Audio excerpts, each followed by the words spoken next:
Meaning of INLA. INLA.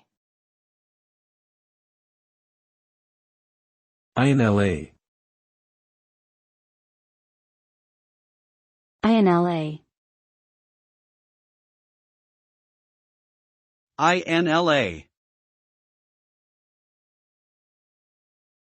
INLA stands for Integrated Nested Laplace Approximation, which is a statistical method used for Bayesian inference.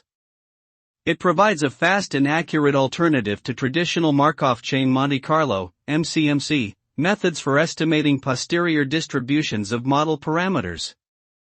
Unlike MCMC, INLA uses a deterministic numerical integration algorithm to compute the posterior distribution.